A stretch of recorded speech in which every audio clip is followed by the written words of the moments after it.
अस्सलाम वालेकुम and welcome with new vlog. तो आज हम आपको दिखाएंगे कि किस तरह पेशावर के जो अंडे वाला बर्गर है वो बनता है। उसका टेस्ट भी हम आपको दिखाएंगे और लोकेशन भी हम आपको बताएंगे कि कहाँ से आपको ये मिल सकता है।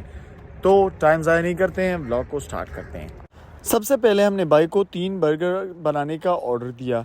उन्होंने ब्रेड को लिया, ब्रेड को चाकू की मदद से बीच में काटा ताकि उसके अंदर अंडे और शामी कबाब को लोड कर दिया जाए। कबाब काटने के बाद भाई ने ऑयल उठाया, ऑयल को तवे पर डाला। ऑयल गर्म होने पर इस पर अंडे और इसी बर्गर को गर्म कर दिया जाता है।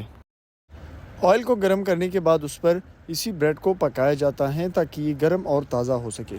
ब्रेड गर्म करने के बाद बारी आती है शामी कबाब को। तो शामी कबाब को भी तवे पर रख दिया जाता है और उस पर थोड़ा सा ऑयल ऐड करके उसको भी थोड़ा पकाया जाता है। गर्म होने पर ये शामी कबाब को उस ब्रेड में बंद करके उसके ऊपर अंडे डालकर सलाद वगैरह डाल दिया जाता है ताकि ये और भी लजीज और मज़ेदार हो सके। शामी कबाब आप देख सकते हैं कि अच्छे तरीके से उसको गर्म और पकाया जा रहा है।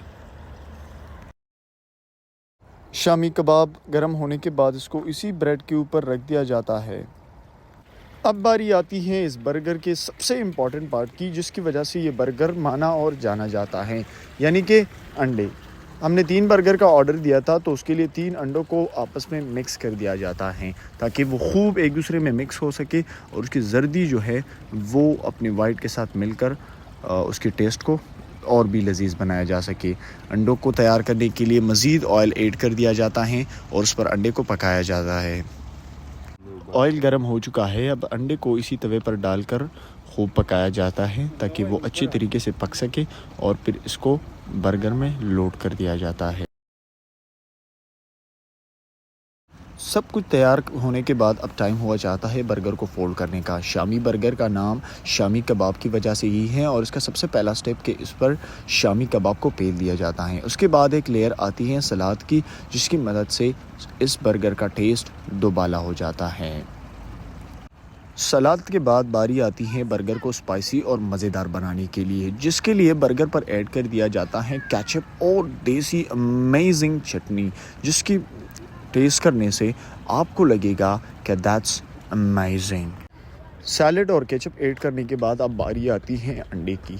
अंडे को एक लेयर की तरह पकाया जाता है ताकि उसको शामी बर्गर के बीच में लोड कर दिया जाए, जिसके लिए हर एक ब्रेड रेडी है। और अब अंडे को अच्छे तरीके से काट कर एक एक ब्रेड के ऊपर रख दिया जाता है।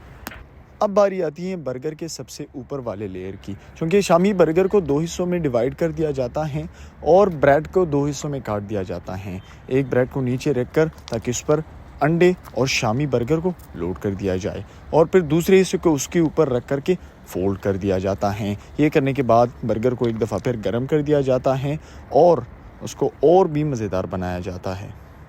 बर्गर हो चुके हैं रेडी। अब बारी आती है स्लाइसेस में काटने के। तो हर एक बर्गर को 3-3 स्लाइसेस में काट दिया जाता है ताकि उसको खाने में आसानी हो सके।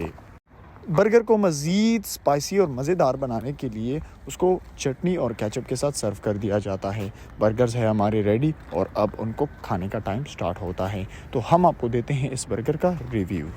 बर्गर्स है हमारे रेडी और अब इसको खाने का टाइम हुआ चाहता है। तो मेरा बर्गर भी रेडी हुआ था और उन्होंने मुझे अपना बर्गर दे दिया।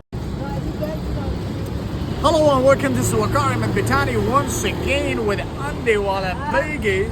This time I'm trying Pakistani street food. I love it. Amazing. You must have to try this. And this is amazing Andewala Burger near my home.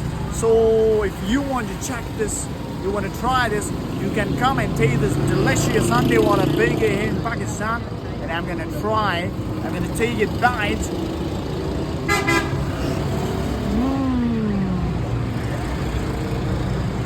Really amazing, so tasty, and it is served with chicken and special desi chutney, so you cannot forget the taste of this burger.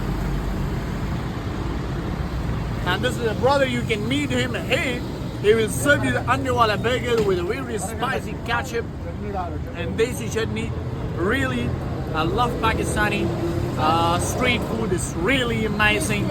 You will love it. And I also love Pakistani desi and street food. Goodbye.